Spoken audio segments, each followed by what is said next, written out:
What's the radical?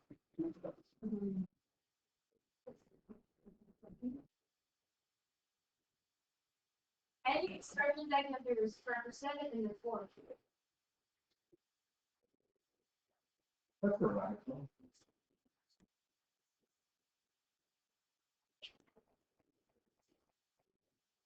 No idea. Number? No idea. Can't even look at the first page and look for, well then, that's not describing it to me. Like going like this. No, you didn't, because you didn't finish it. Oh, where something is called as something.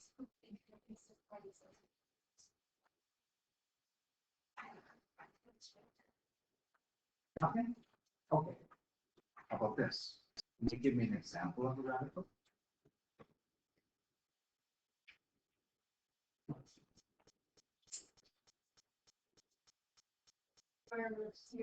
Sorry? Sure. Give me a simpler one. Square root. What? Square root 2/4?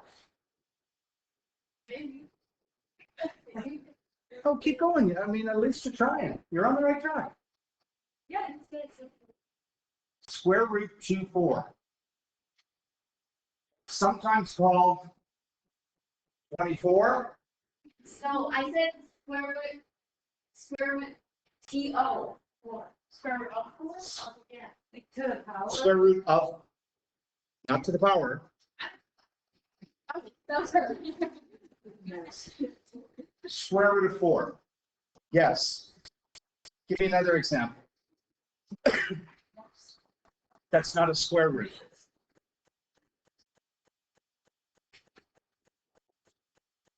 Give me another example that's not a square root. Give me another example that's not a square root. Of?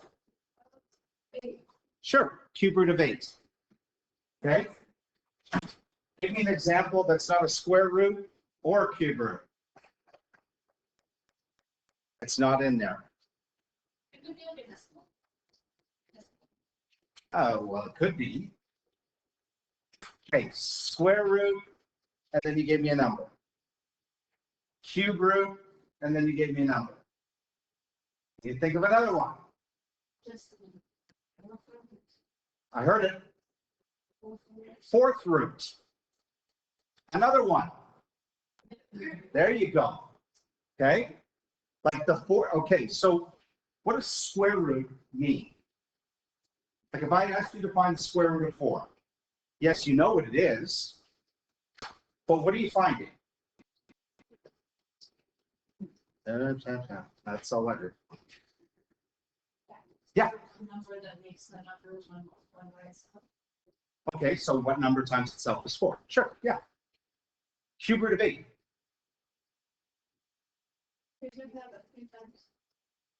Not times 3. No, it's 3 numbers that give you that. Or 3 different numbers. No, you like same numbers times When you do what to them?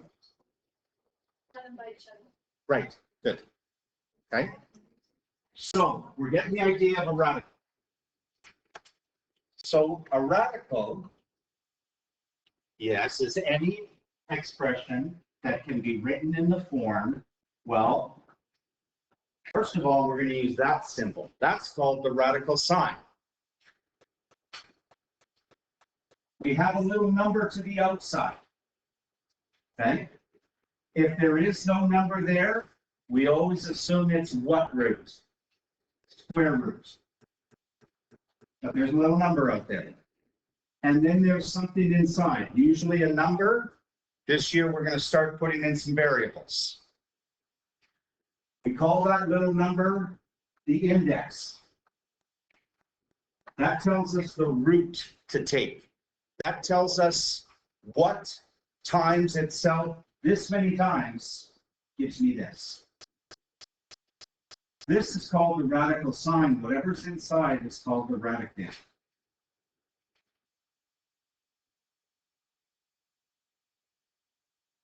Yeah. What's the square root of 25? What's the cube root of 27? What's the fourth root of 16? 2. What's the cube root of -8? Almost. What times itself gives you -8? Really? -2 times -2 is 4. 4 times -2 is -8. So the cube root of -8 is -2. What is the square root of -16? But -4 times -4 is +16. -4 and 4. But it has to be the same number. -4 and 5 here. But -4 times -4 is 16. What's the square root of -16? There is a choice that you missed. It's not 4. It's not -4. It's what? Oh my God. Okay, stop that. You're right. Yeah, you're right. But well, that's forget she said that. Okay. Yeah, you can't do it. Okay. No number times itself gives you -16. It's impossible. No number times itself can give you a negative answer. Okay. So you can never have a negative under this, can you? If this is square root. If it's cube root, it's okay. But if it's square root, you can't have a negative. So we're going to talk about certain radical expressions. These are all square roots. Notice they all have variables with them. Okay? So this is 5 times x. We're taking the square root of 5 times x. So if I said x was 2, then you would take the square root of 10, which you can't do without a calculator. Okay?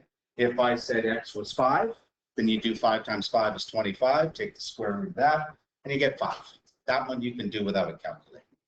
Okay? What numbers could I not choose for x? A negative, right?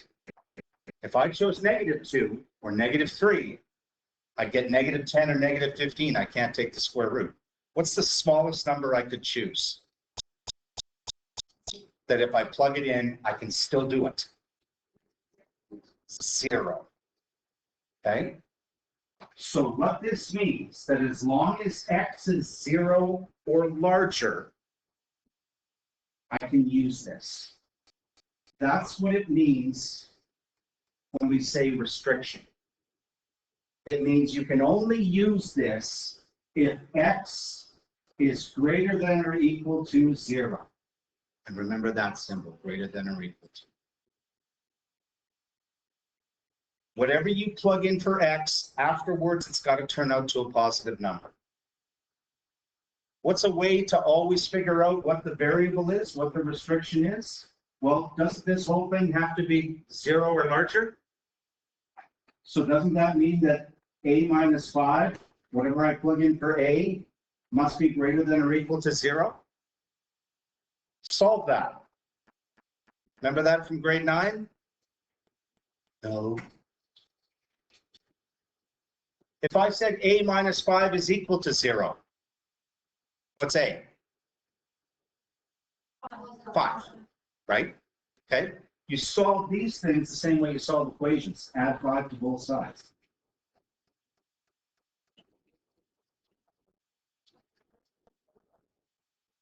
And that makes sense because if a is 5, 5 minus 5 is 0, I can do it. If a is 6, 6 minus 5 is 1, I can do it. I can do anything bigger than 5.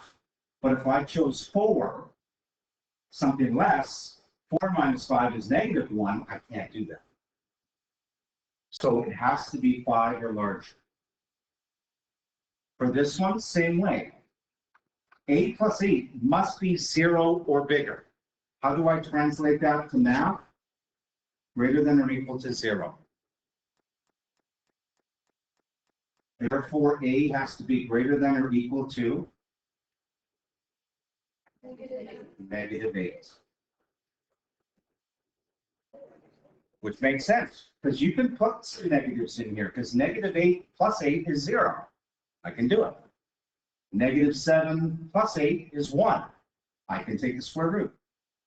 But -9, anything lower than this, won't work, because it'll give me a negative when I add 8. How about this one? Well, to find restrictions, notice what I'm doing. I just take the expression inside and make it greater than or equal to 0. And then I solve for it like I would an equation. This is a two-stepper. What do you have to do to solve it? Add 3 to both sides first. So I get 2x is greater than or equal to 3. And then divide both sides by 2. Therefore, x is greater than or equal to 3 over 2. And you don't have to change it to a mixed number. You don't have to change it to a decimal. Leave it as a fraction. Just make sure it's reduced. So this is 3 over 2 or 1.5. So that means I can choose any value I want to plug in here as long as it's 1.5 or larger. Anything smaller than that would give me a negative, which means I can't use this radical. I can't use this square root. Notice this restriction thing only applies to square roots. You can cube root negatives, but you can't square root negatives.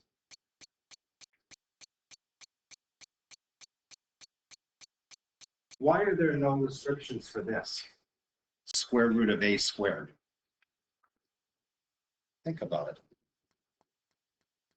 There are actually no restrictions. I could plug any number I want and I would be able to take the square root. Sam? Right, and whenever you square something, it's always positive, right? So whatever you choose for A, obviously 0, 1, 2, 3 is going to work because they're all positive. But so are the negatives, because as soon as you square them, it makes them positive. Okay? So the A squared will always be positive.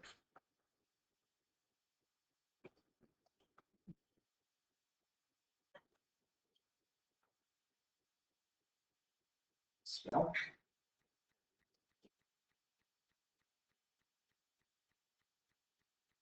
So therefore you can plug, so you can take the square root of any positive number.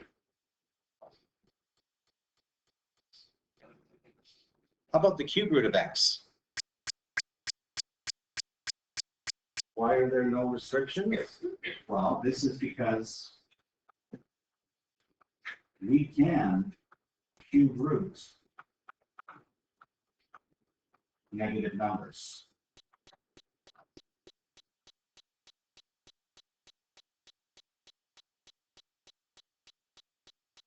So for example, the cube root, which I asked you before earlier, of -8, you can actually do and get -2.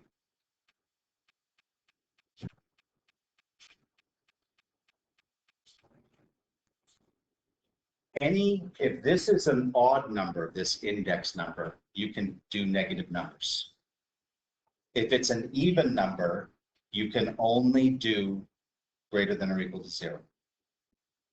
Okay? But really, all we're going to focus on in this unit is square and cube roots. Now, just like you guys did way back in middle school, you did all 4 operations with positive and negative numbers. You also did all 4 operations with fractions. And you also did all 4 operations with decimals. Well, now that we're at a little higher level, we're going to do all 4 operations with radicals. You can add them together. You can subtract them. You can multiply them. You can divide them. You can simplify them, kind of like reducing fractions. And the simplifying is what we're going to start with first. And we actually did this last year. We just didn't do whenever there were variables. Okay?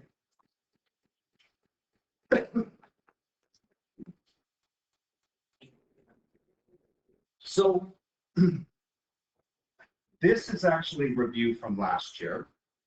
Remember, an entire radical is just an expression that's got a square root or cube root or fourth root sign. It's got nothing in front of it. It's got nothing after it. So examples would be like the ones you see here, root 12, root 24, cube root 10, etc. A mixed radical is a mix of these and a number being multiplied in front. So 2 root 5, that's a mixed radical because we're mixing the number 2 multiplied by the radical root 5. It could be negative, negative 3 root 7. It could be cube roots, 5 cube root 4. Those are all mixed radicals. And last year we learned that we can take some of these entire radicals and make them look like this. Do you remember how to do it? For example, root 12.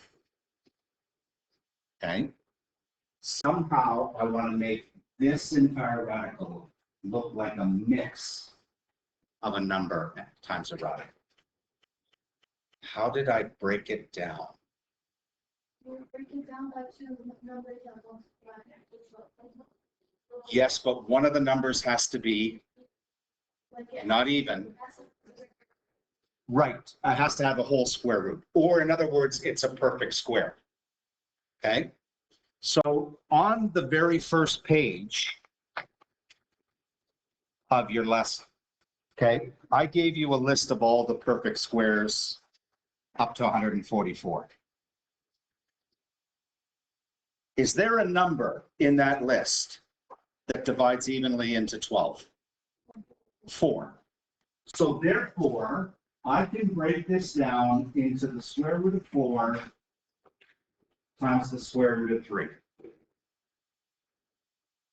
But there's an easier way to say the square root of 4. It's just plain old 2. This I can't do without a calculator, but we're not using a calculator for these. We're leaving them as exact answers. So the entire radical root 12 becomes the mixed radical 2 root 3. You can't simplify all radicals like this, like for example, root 13, because there's no perfect square that divides evenly into 13. So what to do when you simplify radicals to a mixed radical, we're going to break it down into 2 radicals because this times this, whatever numbers on here have to multiply to get 54.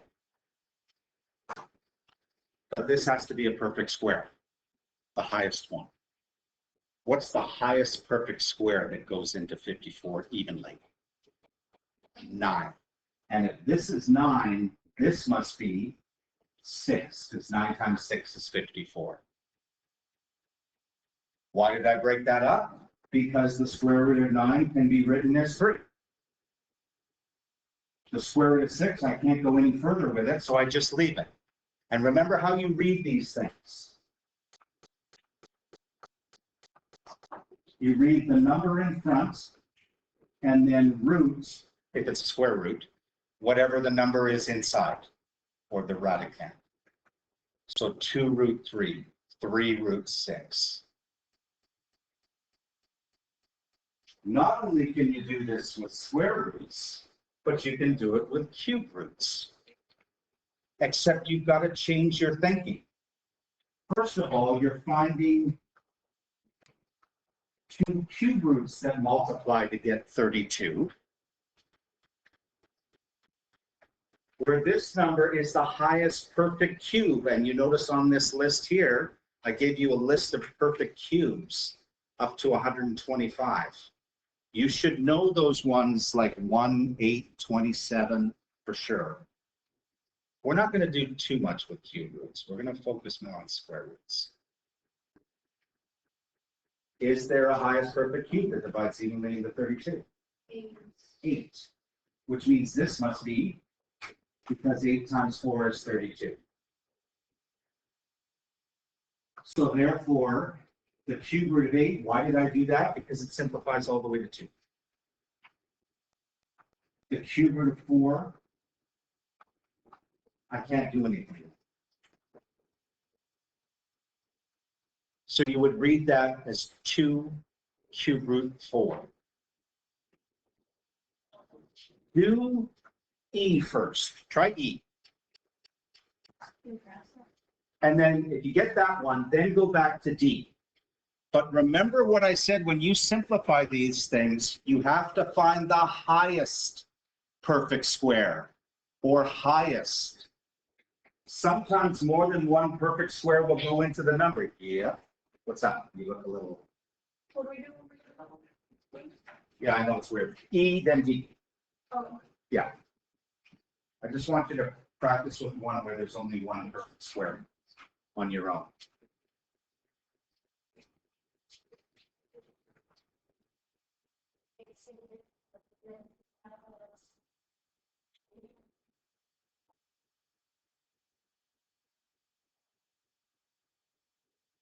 So for all these, you want to look at your perfect square list. But you should be familiar with these perfect squares. That's just given to you as sort of a reference.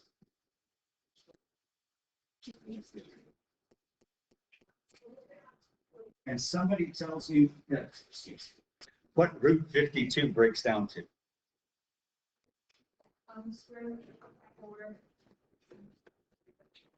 Which simplifies further to? Yep, good job.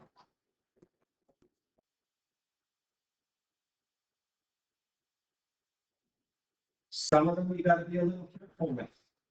Like this one, many of you might jump and say, oh, 4. But is there a higher one? Shot 16, which means this must be 5, which simplifies further to root 5.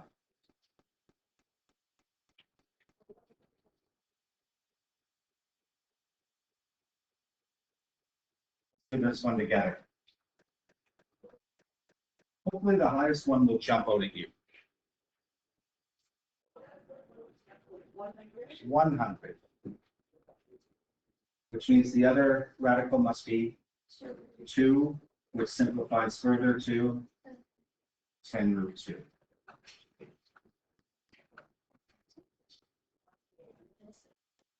So these are all reviewed from grade 10.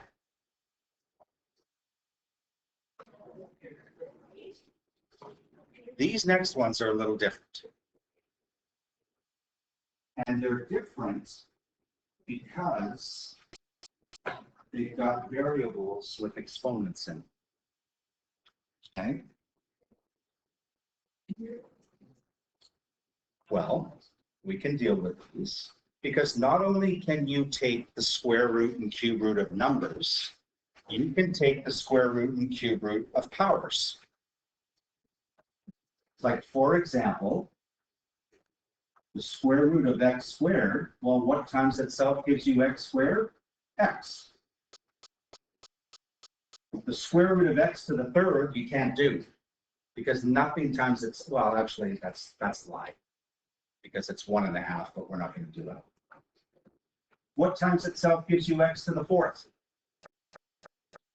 X squared, because x squared times x squared, add the exponents, you get x to the fourth. See the pattern? What's the next one I can take? To the 6th. Which square root would be x to the 3rd. You see that list there on your front page. You can also do cubes of these. But these have to be multiples of 3. To take square roots of these exponents, the exponents have to be multiples of 2. To take cube roots, they have to be multiples of 3. What times itself gives you x cubed? X. Because x to the first times x to the first times x to the first. Add the exponents, you get x to the third. X to the sixth. Its cube root would be x squared, etc. So this is new to you. Although I gave you a few questions like this last year. It was grade 11, but you just didn't know it at the time. So you got to keep this thinking when we start simplifying these things. First thing you do, whenever you have a number and an exponent, split up.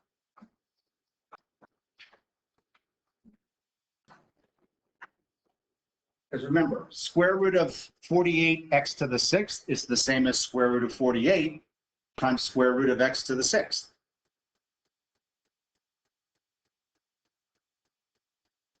Simplify each one. Can I take the square root of 48 exactly? No. Is there a perfect square I could break it down?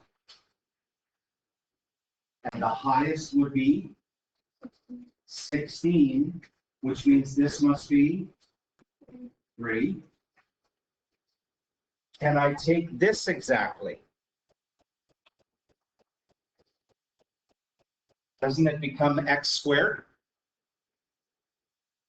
So that, I don't have to break it down, it just becomes x squared. No, because remember, square roots. Thank you, my mistake. I was thinking cube roots. Yes, because x to the third times x to the third is x to the sixth.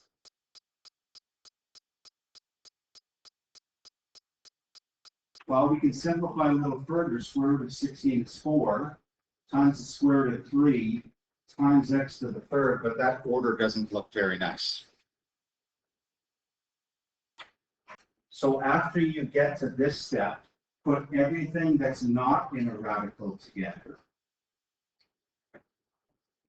And then put the radical at the end. And if there's more than one radical, put them into a single radical.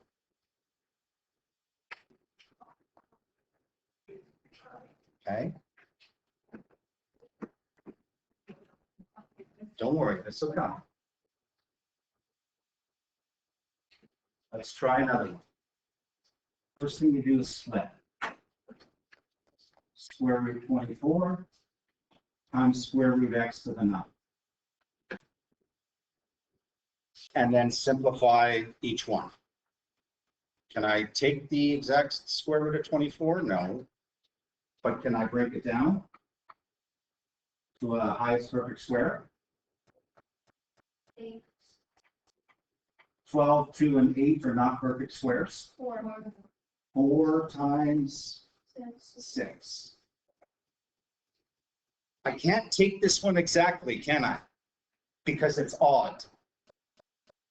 What's the highest I could take? What's the highest exponent that I could actually take the square root? Somebody said it. 8, right? Because remember, we can take the square root of any even exponent, can't we? So what's the highest even exponent in here? 8. Which means how many x's are left over? 1. Or just x, root x.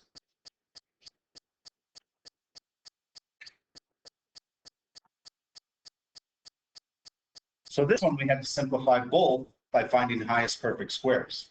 Well, let's keep simplifying. What's this? 2. I don't touch the root 6.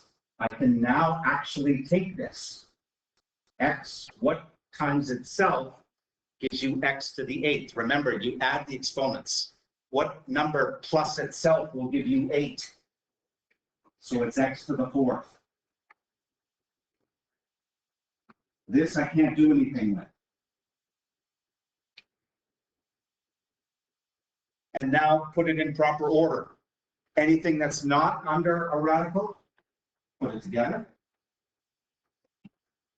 Anything that is under a radical, put it all together under 1.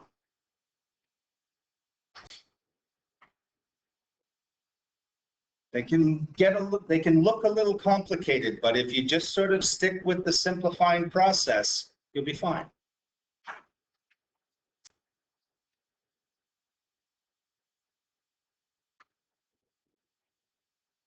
And I think there's, oh yeah, one more. I'll be simplifying once.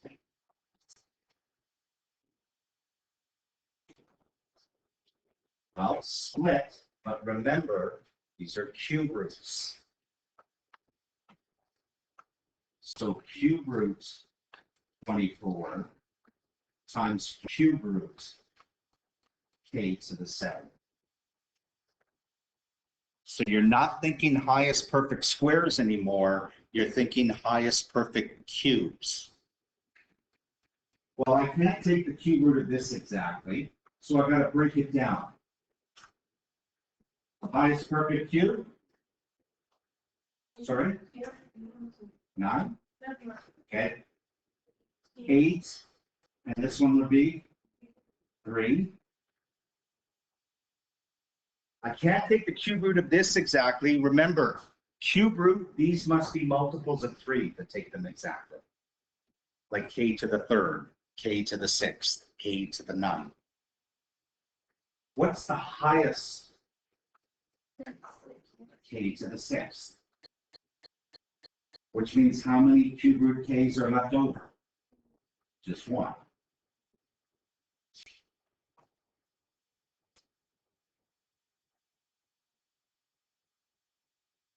Now let's start simplify, or let's simplify further. This is 2.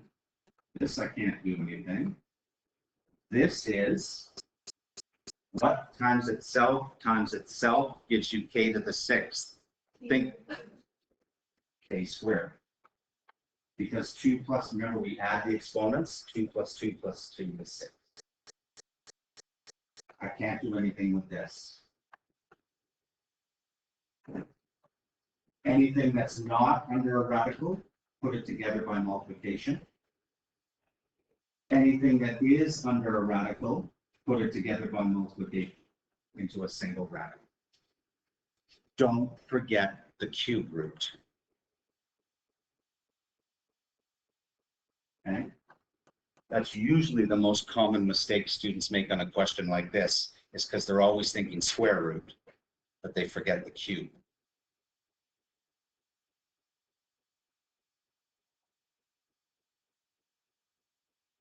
And finally, and we did a little bit of this last year, with numbers, we didn't use variables. How do I work backwards? How do I go from mixed radical to an entire radical? 5 original digits. Okay, which would be? Okay, so yes. I need to write these as 2 square roots. What's this? Like the square root of what is 5? 25. How do you get that? Just go 5 squared. Right? This is already in radical form. Why did I do that? Because now I can multiply them into an entire radical. What is this? 75.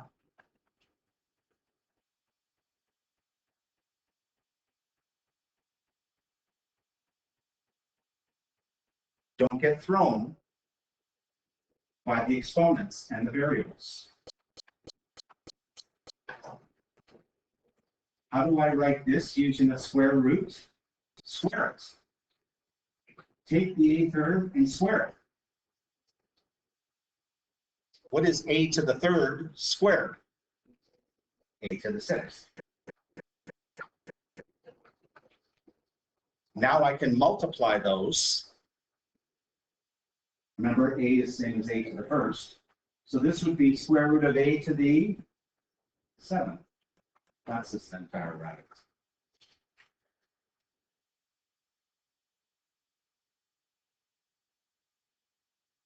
This one, last one, remember, it's a little different because it's cube roots now. How do I write 4x as a cube root? Cube the 4x.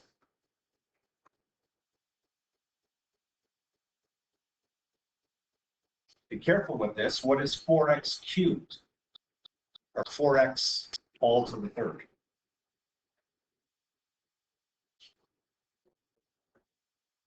Four to the third, x to the third. So it'd be 64 times x to the third. Don't forget, you got to cube that 4. The common mistake students make here is they forget to cube the number. Well, now I can multiply these two together into a single cube root. Just multiply the numbers. 64 times 2. 128. Multiply the x's. Remember, this is x to the first. X to the fourth. That would be considered the most challenging. Okay. Any questions? So that gives you an idea of how to, again, it's sort of a combination of review, where we simplified radicals with numbers, but now we threw in some variables and some exponents. But the process is still the same. Okay. So what I would like you to do